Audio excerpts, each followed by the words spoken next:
Hello friends, நான் வந்து ரொம்ப நாளாகவே ஒரு புல்லட் மிக்ஸி வாங்கணும் அப்படின்னு நினச்சிட்டு இருந்தேன். எதுக்காக அப்படின்னு பார்த்தீங்கன்னா, அது வந்து பார்க்குறதுக்கே ரொம்பவே காம்பேக்டாக இருக்கும். அது மட்டும் இல்லாமல் அதில் அரைக்கும் போது நமக்கு வெளியில் எதுவும் சிந்தாமல் இருக்கும். இந்த 2 ரீசனுக்காக தான் நான் வாங்கணும்னு நினச்சிட்டு இருந்தேன். இப்போ வந்து பார்த்தீங்க அப்படின்னா, நான் முன்னாடி யூஸ் பண்ணிகிட்டு இருந்த நார்மல் மிக்ஸி வந்து ரிப்பேர் ஆனதுனால நான் வந்து ஒரு பிளெண்டர் வந்து ஆர்டர் போட்டிருந்தேன். இந்த பிளெண்டரோட அன்பாக்சிங் அப்புறம் அது யூஸ் பண்ணுறதுக்கு எப்படி இருக்குது அப்படின்றது தான் நம்ம இந்த வீடியோவில் பார்க்க போகிறோம். இந்த பிளெண்டர் பார்த்தீங்க அப்படின்னா நான் அகாரோ பிராண்ட்லேருந்து தான் வாங்கியிருக்கேன். இந்த பிளெண்டரோட பவர் பார்த்தீங்க அப்படின்னா 400 வாட்ஸு. இதில் வந்து நமக்கு 2 பிளேடு அதுக்கப்புறம் 3 ஜார் வந்து கொடுத்துருக்காங்க. இந்த 2 பிளேடு பார்த்தீங்க அப்படின்னா ஒரு பிளேடு வந்து கிரைண்ட் பண்ணுறதுக்கு, இன்னொன்று வந்து பிளெண்ட் பண்ணுறதுக்கு. கிரைண்ட் அப்படின்னா நம்ம வந்து நல்லா பவுடராக அரைக்கணும் அப்படின்றதெல்லாம் நம்ம இந்த கிரைண்டுன்ற பிளேடு யூஸ் பண்ணிக்கலாம். பிளெண்டுன்ற பிளேடு பார்த்தீங்க அப்படின்னா நம்ம வந்து எதெல்லாம் தண்ணி விட்டு அரைக்கிறோமோ அது எல்லாமே பிளெண்டுன்ற பிளேடு யூஸ் பண்ணி அரைச்சிக்கலாம். இந்த பிளேடில் பார்த்தீங்க அப்படின்னா நமக்கு ஒரு அருமையான ஃபீச்சர் கொடுத்துருக்காங்க. இந்த பிளெண்டரில் எனக்கு இந்த ஆப்ஷன் ரொம்பவே பிடிச்சிருந்தது. அது என்ன அப்படிங்கிறத நம்ம யூஸ் பண்ணும்போது சொல்கிறேன். இதில் வந்து 3 ஜார் கொடுத்துருக்காங்க அப்படின்னு சொல்லியிருந்தேன் இல்லையா, அதோட கெப்பாசிட்டியெல்லாம் பார்த்தீங்க அப்படின்னா இந்த ஸ்மால் சைஸ் ஜார் வந்து 300 ml பிடிக்கும். அடுத்ததான் மீடியம் சைஸ் பார்த்தீங்க அப்படின்னா 500 ml கெப்பாசிட்டி உள்ளது. அடுத்ததாக இருக்கிறதுலே பெருசுன்னு எடுத்துக்கிட்டிங்கன்னா இதுதான் வந்து 700 ml கெப்பாசிட்டி வந்து இதில் பிடிக்கும். இதில் பார்த்தீங்க அப்படின்னா நமக்கு 3 விதமான லிட்டு கொடுத்துருக்காங்க. ஃபஸ்ட்டு இந்த லிட்டு பார்த்தீங்க அப்படின்னா நமக்கு வந்து ஹோல்ஸ் போட்ட மாதிரி கொடுத்துருக்காங்க. இது எதுக்காக அப்படின்னு பார்த்தீங்கன்னா நம்ம வந்து பவுடர் ஸ்பைசஸ்லாம் அரைக்கிறோம் அப்படின்னா இந்த லிட்டை போட்டு மூடிட்டு நம்ம அப்படியே வந்து ஸ்ப்ரிங்கிள் பண்ணிக்கலாம். அடுத்ததாக இந்த மாதிரி ஒரு நார்மலான ஒரு லிட்டும் கொடுத்துருக்காங்க. இதை வந்து நம்ம இஞ்சி பூண்டு பேஸ்ட்டு, சட்னி இந்த மாதிரியெல்லாம் அரைக்கிறோம் அப்படின்னா எக்ஸ்ட்ரா உள்ளதை அப்படியே நம்ம மூடி போட்டு ஃப்ரிட்ஜில் வந்து ஸ்டோர் பண்ணிக்கலாம்.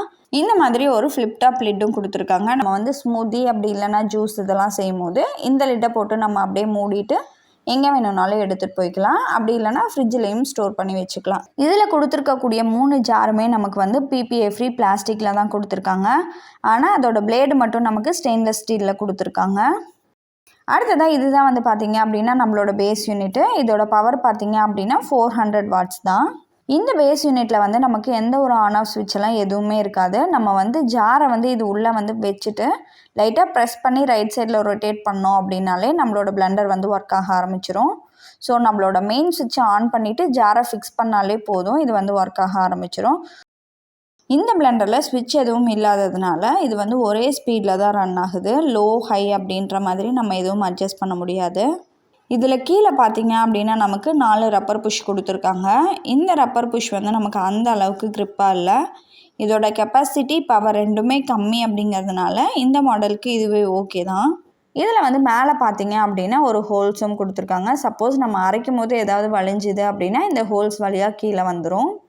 அடுத்ததான் நம்ம இந்த பிளெண்டரை வந்து யூஸ் பண்ணி பார்க்கலாம். ஃபஸ்ட்டு வந்து நான் இந்த குட்டி ஜாரில் மிளகு தான் அரைச்சி பார்க்க போகிறோம். இதுக்கு வந்து நான் 2 டேபிள் ஸ்பூன் அளவுக்கு மிளகு வந்து எடுத்து வச்சுருக்கேன். இதை வந்து சேர்த்துடலாம். இதுக்கு வந்து நம்ம கிரைண்டுன்ற பிளேடு யூஸ் பண்ணி நம்ம வந்து அரைச்சிக்கலாம். இப்போ பாருங்கள், இதை ரன் பண்ணி ஒரு 15 செகண்ட்ஸ் தான் ஆகுது. இந்த அளவுக்கு நல்லா சூப்பராக பவுடர் ஆகிடுச்சு.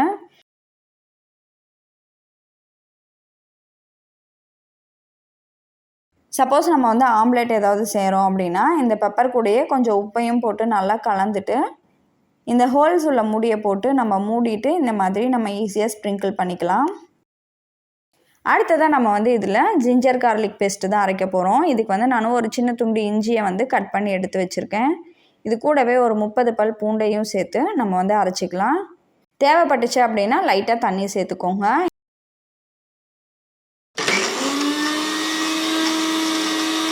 இப்போ பாருங்கள், நல்லா நைஸான ஜிஞ்சர் கார்லிக் பேஸ்ட் வந்து ரெடி ஆகிடுச்சு. இந்த இஞ்சி பூண்டு பேஸ்ட்டை வந்து நம்ம அப்படியே ஃப்ரிட்ஜில் ஸ்டோர் பண்ணி வைக்கணும் அப்படின்னா லிட்டை வந்து இந்த மாதிரி போட்டு நல்லா மூடிட்டு நம்ம வந்து ஃப்ரிட்ஜில் ஸ்டோர் பண்ணி வச்சுக்கலாம். இந்த பிளேடில் வந்து ஒரு அட்வான்டேஜ் இருக்குது அப்படின்றத நான் முன்னாடியே சொல்லியிருந்தேன். அது என்னன்னு பார்த்தீங்கன்னா நம்ம அந்த மூடியிலேருந்து எடுத்தோம் அப்படின்னாலே இந்த பிளேடு வந்து நமக்கு வந்து தனியாக கலந்து வந்துடுது. ஸோ நம்ம வந்து க்ளீன் பண்ணுறதுக்கு இது ரொம்பவே யூஸ்ஃபுல்லாக இருக்கும். அதே மாதிரியே இந்த ரப்பரையும் நம்ம கழட்டிட்டு ஈஸியாக வாஷ் பண்ணிவிட்டு மறுபடியும் ஃபிக்ஸ் பண்ணிக்கலாம். அடுத்ததாக குழம்பு வைக்கிறதுக்கு வந்து வெங்காயம், தேங்காய், சீரகம் இதெல்லாம் போட்டு வணக்கி வச்சுருந்தேன். அதை தான் அரைச்சி பார்க்க போகிறோம். இதுக்கு வந்து நான் 500 ml கெப்பாசிட்டி உள்ள ஜார் வந்து எடுத்திருக்கேன்.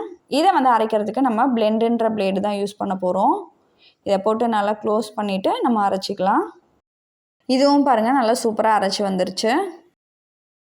அடுத்ததான் நம்ம வந்து இதில் பைனாப்பிள் ஜூஸ் தான் போட போகிறோம். இதுக்கு வந்து நான் ஒரு பைனாப்பிளை வந்து நல்லா க்ளீன் பண்ணி எடுத்து வச்சுருக்கேன். அதை வந்து சின்ன சின்ன பீசஸாக கட் பண்ணி எடுத்துக்கலாம். இதுக்கு வந்து நம்ம 700 ml பெரிய ஜார் வந்து யூஸ் பண்ணிக்கலாம். ஸோ இந்த 700 ml ஜாரில் பார்த்தீங்க அப்படின்னா நான் கட் பண்ணி வச்சுருந்த ஒரு ஃபுல் பைனாப்பிளை வந்து இதில் போட முடியல, பாதி அளவுக்கு தான் போட முடிஞ்சுது. இதில் வந்து நம்ம ஜூஸ் போடணும் அப்படின்னா ஒரு 2லேருந்து 3 பேருக்கு ஒரு டைமில் போடலாம். சப்போஸ் 4 பேர் 5 பேருக்கெலாம் போடணும் அப்படின்னா இந்த பிளெண்டர் வந்து உங்களுக்கு வந்து யூஸ்ஃபுல்லாக இருக்காது. இது கூடவே நம்ம சர்க்கரையையும் சேர்த்துட்டு நம்ம வந்து நல்லா பிளெண்ட் பண்ணிக்கலாம். இது பாருங்கள் நல்லா நைஸாக சூப்பராக வந்திருக்கு. அடுத்ததாக நம்ம வந்து ஸ்மூதி ட்ரை பண்ணி பார்க்கலாம். இதுக்கு வந்து நான் ஒரு வாழைப்பழம், அது கூடவே ஒரு 2 டேபிள் ஸ்பூன் அளவுக்கு வேர்க்கடலை பவுடர், 1 டேபிள் ஸ்பூன் அளவுக்கு நாட்டு சர்க்கரை, கூடவே தேவையான அளவு பால் சேர்த்து நம்ம வந்து நல்லா பிளெண்ட் பண்ணிக்கலாம்.